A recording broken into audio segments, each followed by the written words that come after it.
Seja bem-vindo ao canal Teologia Aprenda Mais. Acesse o nosso canal aí, Teologia Aprenda Mais. Acesse os nossos vídeos, para que possa estar aí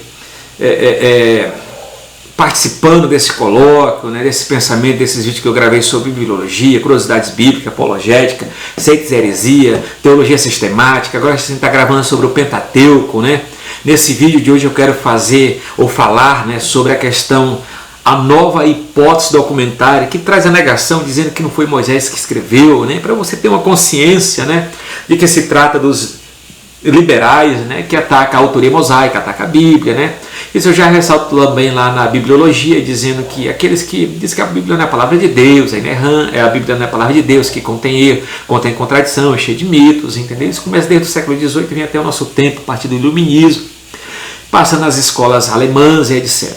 Hoje eu vou falar sobre a nova hipótese documental, Júlio Wellhausen, ele viveu no ano de 1876, foi quem deu uma popular formulação literária à teoria, causou um grande impulso ao criticismo moderno. As quatro principais fontes são geralmente vistas na seguinte ordem.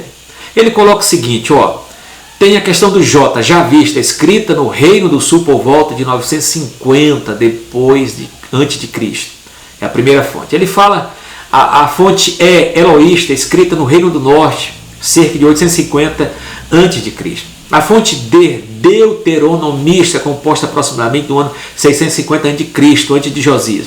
E a fonte P, do Código Sacerdotal, composta de tradições mosaicas, antiga depois do exílio, cerca de 525. Então ele diz que o Pentateuco foi formulado, foi escrito a partir de todas essas fontes ao qual eu coloquei aqui. Mas de fato a gente vê que não. O Pentateuco é muito anterior, do século IX, ele foi escrito no século XV, antes de Cristo, na época de Moisés. Principalmente quem escreveu já conhecia toda a estrutura geográfica, política, O autor é muito bem ciente do que está acontecendo, diferente de quem vive depois, 4, 5 séculos depois do livro que foi escrito.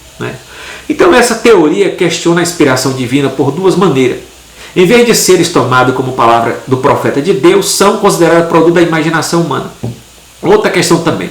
A pretensa também história induz, ao invés dos documentos, como mitos inventados por devotos religiosos. Outra questão também que a gente tem que analisar também é o seguinte. É assim. A autoria de Moisés confirmada. Vamos entrar. Autoria de Moisés confirmada. Autoria de Moisés confirmada.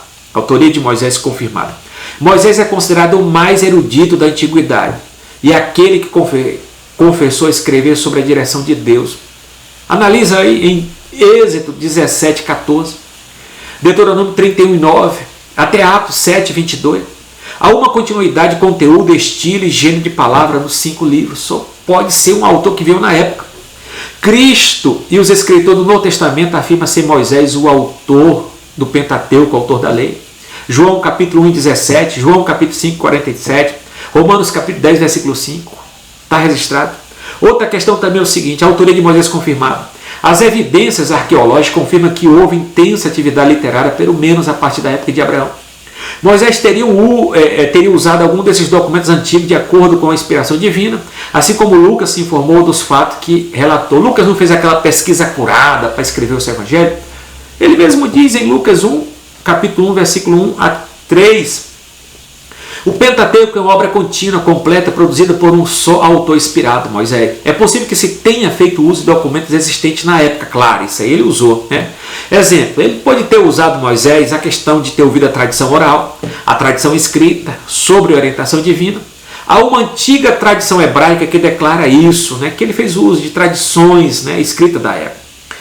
A tradição oral. O que é uma tradição oral? Essa tradição abrange um período chamado de pré-história, desde o surgimento do homem na Terra até a invenção da escrita no ano 3500 a.C. A escrita foi inventada pelo Sumério no ano 3500 a.C. Nesse contexto social, os fatos ocorridos foram passados de pai para filho, ou seja, de geração em geração, pela linguagem falada até a invenção da escrita. Isso que é tradição oral. Vamos dizer agora a tradição. O primeiro momento da formação da literatura bíblica foi na tradição oral. Os escritores bíblicos viram como também possível fizeram uso desses relatos históricos.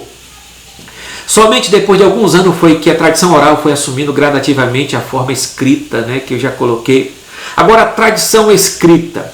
A narrativa histórica do Antigo Testamento e algumas passagens de seu conteúdo foi compilada de outros autores bíblicos, como por exemplo, Moisés faz menção do livro das guerras do Senhor, Números capítulo 21, capítulo 14, né? Que não sobreviveu, mas da qual Moisés tirou alguma parte. Esse livro não existe entre nós.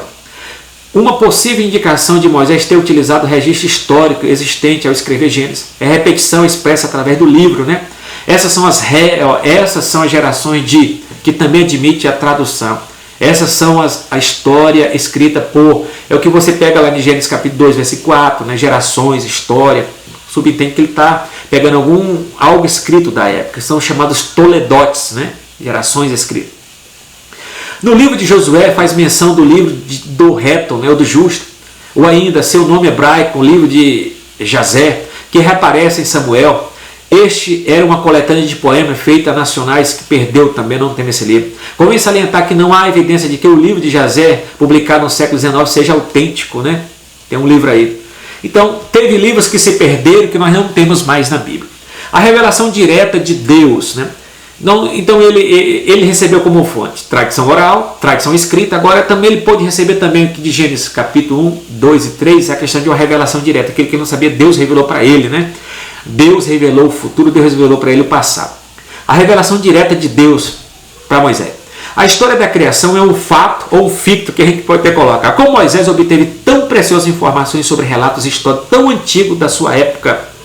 Pois são muitos os mitos chamados pela ciência moderna como fundantes da criação do universo, descrito e preservado pelos povos milenários como sumérios, babilônios, egípcios, chineses, hindus e gregos, com suas influências mitológicas e filosóficas. Como Moisés recebeu tudo isso? A pergunta é: a história da criação é um fato ou é um ficto, né? Uma ficção? Vamos lá. A resposta bíblica para tal pergunta, intrigante para o cético, é que Moisés obteve as informações da criação apenas pela revelação direta da parte de Deus.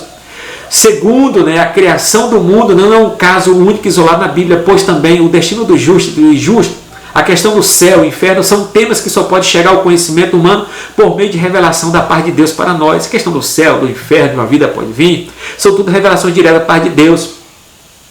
Então nós temos uma importância aqui muito boa acerca do Pentateuco. Nesse vídeo também eu quero retratar agora, saindo dessa parte cronológica, que entrar aqui também nas delegações de Moisés, entrar agora a importância do Pentateuco, a importância desse livro antigo, né, incalculável. Essa importância é compreendida quando se medita nos 5 pontos em que estão fundamentados. Nós temos a questão do cósmico, explica o cósmico dando início ao relato, não, vamos lá, do Pentateuco que está registrado, conceitos sobre o cosmos, sobre o universo, sobre o mundo. Então, explica o cosmos dando o único relato antigo que identifica a primeira causa, que é Deus. O princípio unificador do universo, procurando as cegas pelos filósofos clássicos, está compreendida na primeira sentença. No princípio criou Deus. Deus é o Criador, é a causa primeira do universo. O sentido ético da importância do Pentateuco, eles descrevem o começo e a expansão das 3 divisões raciais do mundo: oriental, negroide e ocidental. Outra questão também muito precisa dentro do Pentateuco é histórica.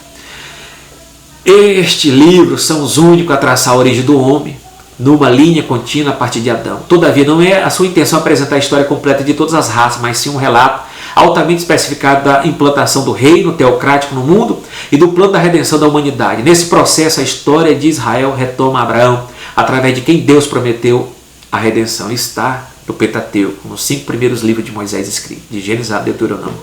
Tem um sentido religioso no Pentateuco. Esses livros são fundamentais. Quando eu falei esses livros, é de Gênesis, Êxodo, Levítico e Deuteronômio. Retrata a pessoa e o caráter de Deus, a criação do homem, sua queda, as alianças, promessa divina de trazer a redenção através de um redentor, né? Outra questão também bem precisa é o sentido profético do Pentateuco. Os livros do Pentateuco são a origem dos temas proféticos mais importantes da Bíblia. A história centrada no Messias, associada à profecia centrada no Messias, apresenta em conjunto uma filosofia simétrica da história.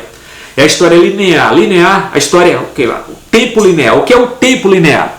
Tem um começo e tem um fim. O tempo cíclico, né? O eterno retorno, o sol nasce no mesmo lugar, vai sempre acontecer a mesma coisa. Não, na Bíblia não, é linear. Ela começa e tem um fim. Apresenta em um conjunto simétrico, linear. As profecias preenchem a interpelação histórica através das demais revelações. Isso acontece no Pentateuco, né? As divisões do Pentateuco, eu quero falar sobre as divisões do Pentateuco no próximo vídeo.